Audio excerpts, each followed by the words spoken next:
38 సంవత్సరాల నుంచి పడి ఉన్న వ్యక్తి, వారి ఇంటి వారు కానీ వారి కుటుంబస్తులు కానీ ఎవరు పట్టించుకోలేదు. 38 సంవత్సరాల వ్యాధి. ఆ సమస్య నుంచి అక్కడ తీసేవాడు కానీ లేవనెత్తేవాడు కానీ ఒక్కడు లేడు.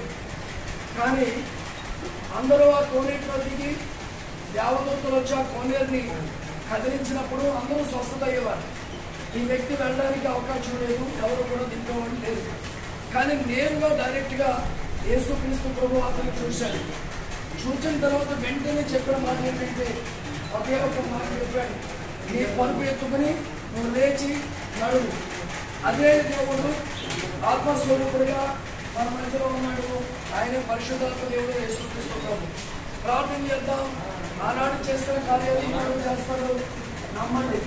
నమ్ముట నీవన్నైతే నమ్మవానికి సమస్తము సాధ్యం. మహాపరిశుద్ధమైన ప్రేమ కలిగిన తండ్రి యేసయ్య మీకు వందనాలు. ఈ వాగ్దానం బిడ్డలందరూ బట్టి స్తుతిస్తున్నాను. నానా రోగములు చేత అయ్యా పీడించబడుతున్న వారిని విడిపించిన గొప్ప దేవుడు. అలాగే బిడ్డలో ఉన్న నైతికమైన వ్యాధులు ఏ స్వాధికారిమైన నామములు బయటికి పొమ్మను ఆమేన్. దెయ్యపు ఆత్మలను ఏ స్వాధికారిమైన నామములు బయటికి పొమ్మను ఆమేన్. ఆ ఆలోచన యేసునామములో బ్రేక్ చేస్తున్నాను. ఆమేన్. ఆ ఆలోచన యేసునామములో కమెంట్ చేస్తున్నాను. ఆమేన్.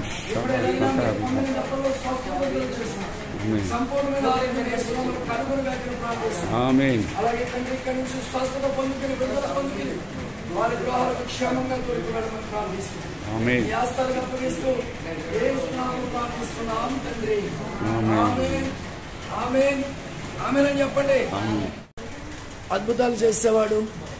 ఎందుకంటే ఆయన ఆత్మస్వరూపుడుగా మన మధ్యలో ఉన్నారు. మరి ఆయన మనము ఆయన కలిసి ఉండాలి. ఏకాత్మతో ప్రార్థన చేయాలి. పరిశుద్ధాత్మ దేవుడు కార్యాలు చేస్తాడు. ఎప్పుడు ఇంక అట్లాంటి పరిస్థితి ఏమి చేయొద్దు. ఓకేనా? మీ అందరిని దేవుడు దీవించి ఆశీర్వదించునుగాక.